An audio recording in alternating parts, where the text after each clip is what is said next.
Geometric probabilities involve comparing the areas of different figures. And so let's take a look at this dartboard and imagine if I were to throw a dart at this at random, assuming I hit the board, what's the probability that I land in one of the different regions? So on the next screen we'll take a look at our different probabilities we want to find, although we're going to base it on this target right here, so I'm going to come back to this screen a couple times. So first up, they asked me to find the probability of getting a bullseye. Well, in this case, the areas I want to compare then are going to be the area of the bullseye, which is that green circle, so I'll need to find the area of a circle in a second, and I want to compare that to the total area. Well, in this figure, the total area is the square dartboard. So those are the two areas I want to find, the area of the green circle, and divide that by the area of the square. Well, to find the area of a square, that's relatively simple to do. My total area is 18 times 18 to find the area of the square, or 324. So there's my total. In this case, it's an area total we're talking about.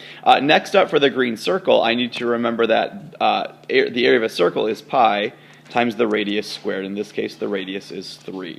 So pi times 3 squared, using a calculator, I find that to be about 28.27, and then dividing this, and let's go ahead and just express our geometric probabilities as percentages, although we could do a decimal or a fraction if I really wanted to. I find the probability of getting a bullseye is approximately 8.7%. Not very high. I would expect that to be the case. It's a small area.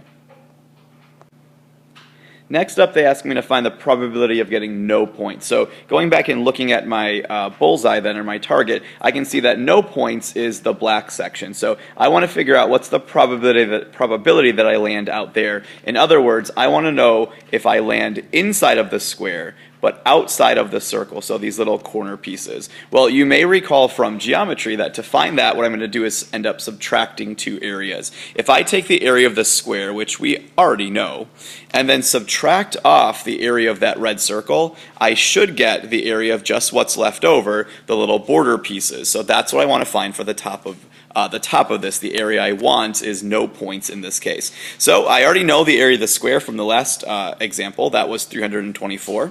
And then I'll subtract off the area of the red circle. Again, the area of a circle is pi times the radius squared. I can see the radius of the entire circle all the way out is 3 plus 3 plus 3, or 9 for that total area, or total radius. So 324 times, or minus, pi times 9 squared gets me an area of those border pieces of about 69.53. Well, recall what we're trying to do is figure out what's the probability that I land there. So that's the area I want to land in, out of the total area of this figure, which remember is still that square dartboard shape. So my total area is still 324. Once again, dividing those and changing my answer to a percentage, I see the probability of getting no points is about 21.5%, so much higher than the probability of getting a bullseye.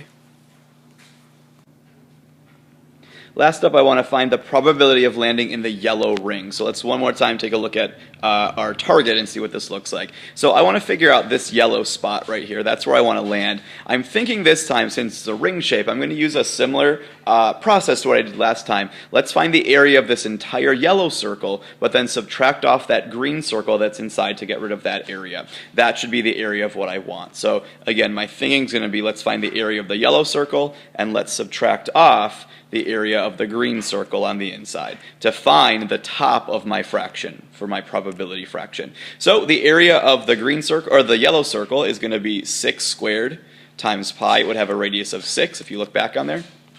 The green circle's area is going to be 3 squared, that's its radius, times pi.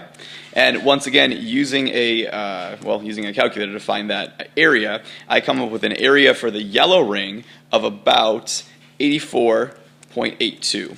So that's the area I want to land in. That's going to be in the top of my probability fraction. Once again, I'm going to divide this by the total, and once again, that total area is still just a square. So dividing it by the area of the black square, which was 324, I find that I have a probability of landing in the yellow ring to be about 26.2%. So if I were to close my eyes and throw a dart at random, the highest probability, at least of the ones we've found so far, I'm most likely to hit the yellow ring out of the ones we've taken a look at so far, because it has the highest probability.